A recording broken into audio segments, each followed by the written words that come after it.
Now that is one sweet running little Yamaha. It didn't start that way though. It took me an entire day of screwing around with it to get it to where it does everything the way it's supposed to.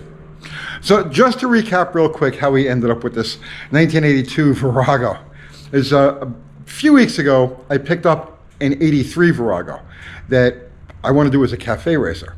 And during the course of looking over the bike, I realized that it's missing so many things, especially electronics, like the harnesses that have been butchered and stuff. And I'm going to need a whole parts bike to put this thing together. Back to Facebook Marketplace, and $600 later, we have our parts bike. Well, I'm looking over the parts bike, and a parts bike, it's too complete. It wants to live. It doesn't want to be cannibalized. Only got 13,000 original miles on it. So I said, all right, since it wants to live, let's help it along. So I did. Now, if you remember last week, we did that video on, let me put this down. We did the video last week on spark plug caps, the resistors in the caps and the issues that come with those. So, and in the comments of that video, there were so many people like, well, now show us how it runs. Well, we're ready to show you how it runs. We just needed to get a spark. Because when you're starting on any project, you want to make sure the fundamentals are there first. So you want to make sure the motor's going to crank, that it's got compression, that it's not knocking or anything like that. So while this thing was still up on the trailer, I took the jump pack, put it to the battery, cranked it, and fed it some gasoline through the squirt bottle, because I knew going in, this bike had been sitting for years. So I knew going in, there's no way that the carburetors are going to be clean, that everything's good to go. So let's just get it to bark and run on the squirt bottle, trickling some gas in there. And that's how we ended up finding that it had a very, very weak spark. So we did that video, and I bypassed the resistors and the caps, went back out, fired it up on this, ran it on the squirt bottle. Motor sounded great, hitting on both cylinders. No problems, right? No noises. So now we go to the next step, and that's where we came in yesterday. Like I said, so I spent the whole day on this thing, screwing around with it to get it to run right. And I'm gonna say up front, I am jealous of the guys on YouTube that can set up a camera and just dive in and go to work. I'm not one of them, okay? I'm not one of them. I'm either in mechanic mode, okay, I got a problem and I gotta fix the problem, or I'm in making videos mode. I'm never in both. Occasionally we do film actual work on stuff, but I think that the viewers on this channel are better served through experience, information, and inspiration than they are watching me turn wrenches on something. Lots of other channels feature that. But like I said, I'm not one of those guys. And when I started screwing around with this yesterday, I was like, okay, let me set up the camera and we'll go step by step and we'll get this thing running. We'll do a whole revival on it. I got no further than taking the seat off before I completely forgot about the camera. And then by the time I realized, hey, I should be filming this, the bike was apart, right? And then the other thing too, this particular bike, it's a 1982 Yamaha Virago. If I go through all of the motions of taking the carburetors off of this and all the little idiosyncrasies having to do with servicing this motorcycle, unless you're doing this exact bike, you're not going to pick anything up from it. You're just going to learn how to work on a 1982 Yamaha Virago. I try to keep things more broad and more universal. And that's where we're at right now, because broad and universal, a basic motorcycle revival. Not much different than a car revival, but there are some things that you come across on a motorcycle you don't come across on a car. Specifically having to do with the carburetor, because the carburetors are completely different. Most motorcycles use CV, variable inventory or constant velocity carburetors, like this Hitachi here, which is one of the ones, it's an exact same model that's on this bike. I got a couple of sets of carburetors when I picked up, between the two bikes, I got like 3 extra carburetors, and this is one of them. So there are certain things that you're going to come across when trying to revive a motorcycle that are universal, and they have to do with the carburetors, and really specifically with the gravity feed type of carburetors that you find on these older motorcycles. Obviously, fuel injection is completely different. Pressure fed, fuel pump carburetors are a little bit different, but these gravity feed carbs, if you're dealing with an older bike, the vast majority of them are going to have this type of carburetor, and they have a universal problem. All right, which you do and don't find on car carburetors, but motorcycle carburetors have a universal gravity feed. It doesn't have to be a motorcycle. It could be a lawn tractor or a lawn mower or anything like that. Any type of gravity feed fuel system has an issue where when they sit for any amount of time, the gasoline degrades. Now, in the old days, and I've talked about this before, dealing with carburetors, car carburetors, in the old days, they used to formulate gasoline so it wouldn't evaporate. And because of that, when that gasoline would sit in any carburetor, but really specifically a gravity feed carburetor like this one, that gasoline would deteriorate. And because it's gravity feed, whatever's in the tank is still kind of adding to it. So it never really gets a chance to dissipate. So motorcycle carburetors, when you pull the bowl off of a motorcycle carburetor that's been sitting, let's say, since before they started reformulating the gasoline 10 to 15 years ago, you're in for a nightmare. You're in for a nightmare. These things get gummed and clogged and just absolutely, I mean, it's vile what happens inside of these things. And sometimes, 10% of the time, like that, it's too far gone to really do anything with. But luckily, this motorcycle, and most of the ones you're going to come across these days that have been sitting for a couple of years, have been sitting with the newer formulated gasoline, which does evaporate. And when it evaporates, instead of leaving that gummy, varnished tar behind, it leaves like a crust, a film and a crust, which is much easier to deal with. And now we're going to talk about the universal problem with these carburetors, motorcycle carburetors, you're going to come across. So, like I said, this is a CV carburetor. This is a Hitachi constant velocity carburetor. Now, there are unique aspects to this carburetor. I'm only going to focus on the ones that are universal. And we'll do a basic discussion of constant velocity carburetors and how they work in the process of doing this, all right?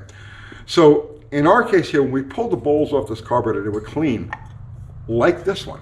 Like literally looked just like that inside. Here's an important thing before I go any further. You look at any gravity feed carburetor, and at the bottom of the carburetor, there's always going to be, at the bottom of the bowl, there's always going to be a screw like that and a drain, okay? That screw is there so that when you anticipate the bike sitting for any amount of time, you're supposed to open that screw and drain out the fuel that's in the bowl. If you do that, if the previous owner of your bike had done that, you'll never have a problem. Like literally, you just pour gas in it and go. But yeah, that screw at the bottom, people just don't do it. But that's there specifically to save you from this problem. So universally inside of a motorcycle carburetor, and like I said, they're all slightly different, you have this setup right here, okay? So your floats, just like a car carburetor, your floats, you've got the pin that holds the float assembly in place, okay? The floats and the needle. You see that? Okay, yeah, the needle and seat. So very simple, very straightforward. When going through a carburetor, obviously check the quality of the needle and seat assembly, or the needle I should say. Make sure that it's not chewed up or gummed up or anything like that, that it slides freely in the bore. And make sure that the seat assembly is clean, right? And in our case, the seat assemblies were perfect. Again, the newer gas doesn't leave that destructive varnish behind like the old stuff did. So that's where the gasoline first enters the system, yeah? Now, the second phase, once the engine is running, there are two jets. There are 2 circuits to all of these carburetors. And like I said, this is really universal stuff. The smaller of the 2 right here is the pilot jet. That's what the engine idles off of, and low speed operation, like just cracked off of idle. And then you've got the main jet, right? The main jet on these, I mean, just guesstimating the size here of that jet, that's probably the equivalent of like a 35 thousandths or so jet that you'd find like in a car carburetor. The pilot jet, on the other hand, is tiny. You're only looking at about 3 or 4 thousandths of an inch. Again, the roll is different, but it's a tiny, tiny passage.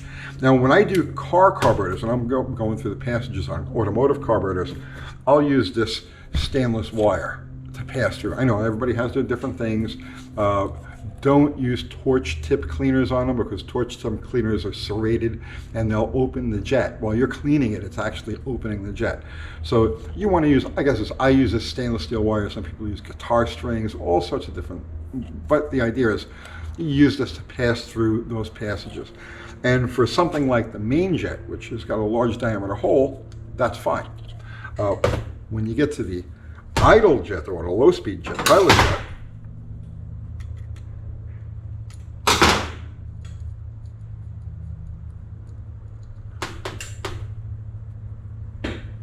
you can see the size of the hole we're dealing with there. So you want to be able to hold this up to the light, look through it and see light. If you can't see light, it's clogged. And if your motorcycle's been sitting in this for any amount of time, trust me, it's clogged.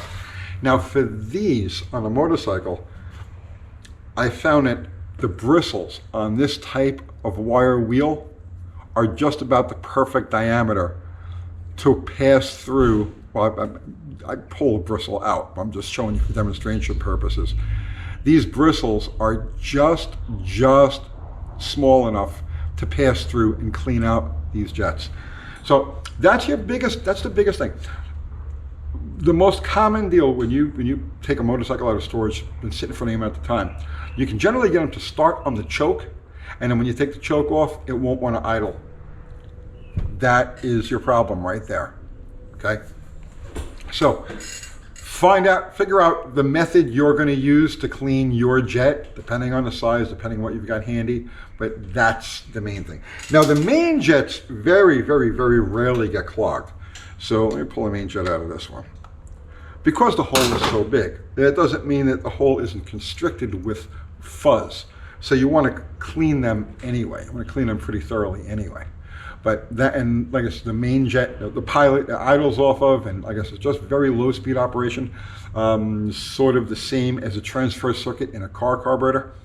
But yeah, you want to definitely clean those out. Now, in addition to those, in addition to the main jet, you've got the emulsion tube. So this is unique to a constant velocity carburetor. This slide right here and the diaphragm above it works off of the atmospheric difference between the atmosphere and vacuum, okay? And constant velocity carburetors are designed to deliver just exactly the right amount of fuel given the atmospheric conditions and the demand, how much vacuum the engine is pulling. And this slide moves up and down in response to that. So let me pop this off. At the top of the slide, you've got a diaphragm. All right, so cap off, and there's your diaphragm, and then you've got this slinky of a spring which helps return the slide. Then you got your diaphragm. Now here's the thing with these carburetors, you can generally go through them without buying a kit. I've had these carburetors, I mean this carburetor is 40 years old, and the quality of the pieces that are in here, like for instance the rubber, I'm going to destroy it taking it apart. Okay, I gotta go nice and easy. The quality of the rubber that you find, no, I destroyed it. I wrecked it. I'm telling you how you can get away with not buying parts. I just destroyed the diaphragm in this carburetor. So I'll just rip this the rest of the way off. Don't do this at home, guys. Yeah. That's because I'm either in mechanic mode or YouTube mode. And when I'm in YouTube mode, I do stupid shit like that. So, This slide moves up and down in response to demand, engine demand, based on pressure differential. At the end of the slide is this needle right here, right? And just like the drop rods in a automotive carburetor, this needle passes in and out of, I gotta take this apart, hang on. Okay, I got the jet out. Let me push this through. Whoops. This emulsion tube, okay? So, needle, emulsion tube, just like this. And as the needle pulls up, it exposes more of the tiny holes that are in that emulsion tube. Okay, and that's how this thing meters the direct exact amount of fuel that the engine is asking for at any given time. Variable inventory, constant velocity, whatever you want to call them, it's really the ultimate form of carburation. Why they're not more popular, why they didn't become the standard thing in cars, I don't really know. But they're the standard thing in motorcycles, and they're really good.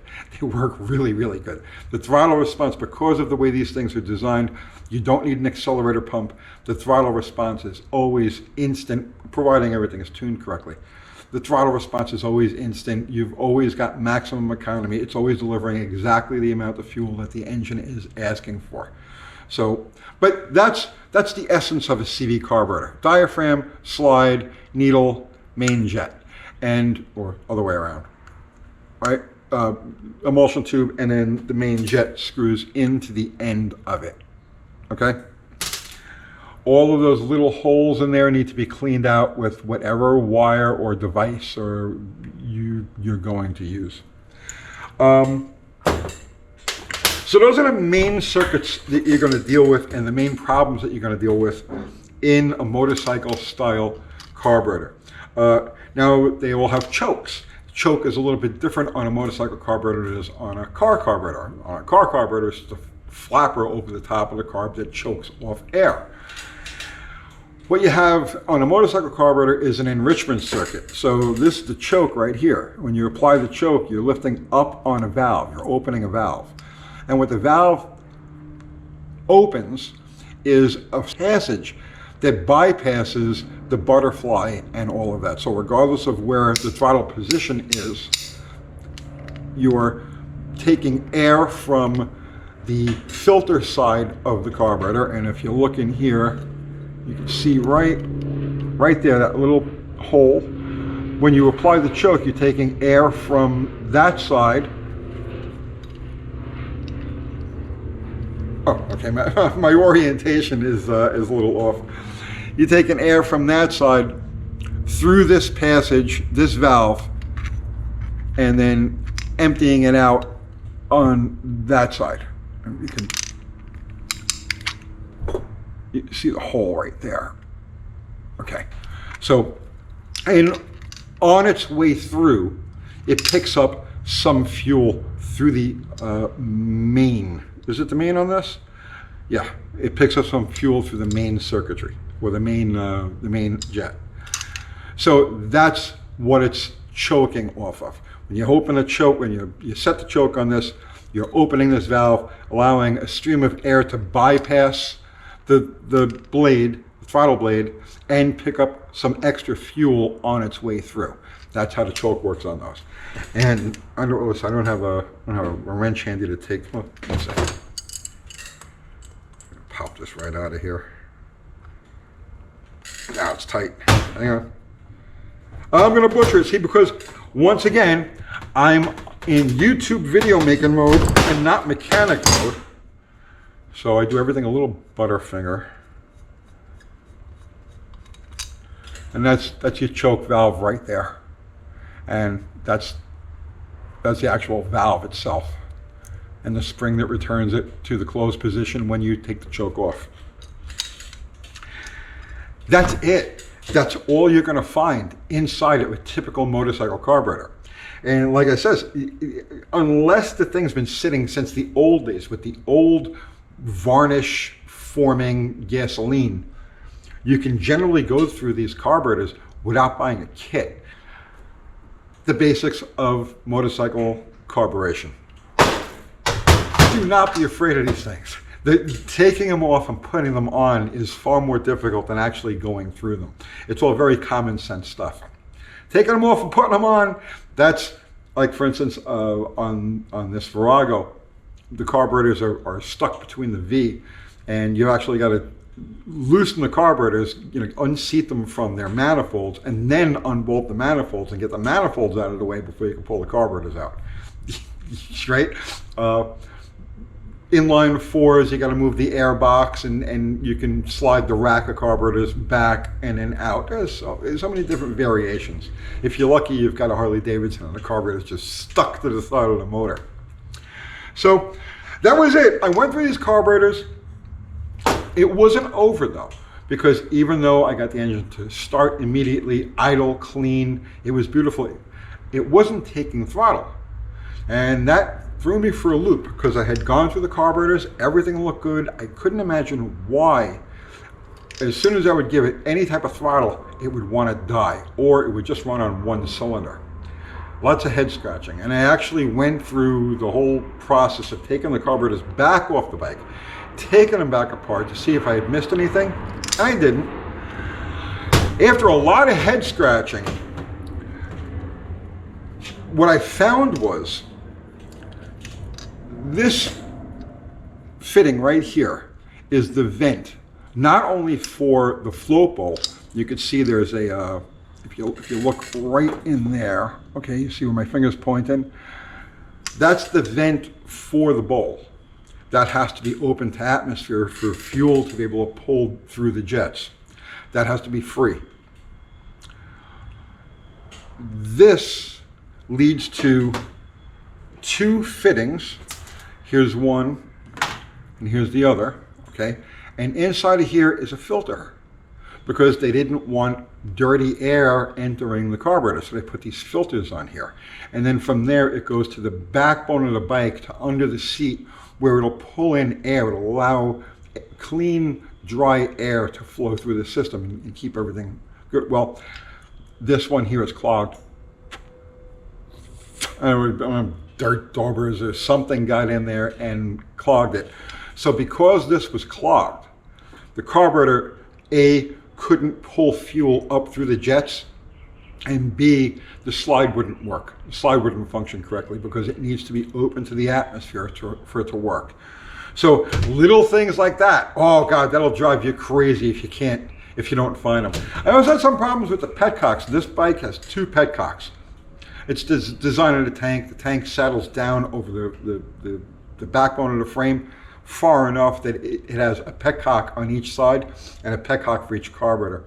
And I had the one petcock was just letting fuel dribble out of it. So it would run fine, it would idle fine, it would take throttle fine. But when you got out on the road, you got about 5 miles, not even 5 miles, you got a half mile down the road, you go to give it gas and it's just running on one cylinder.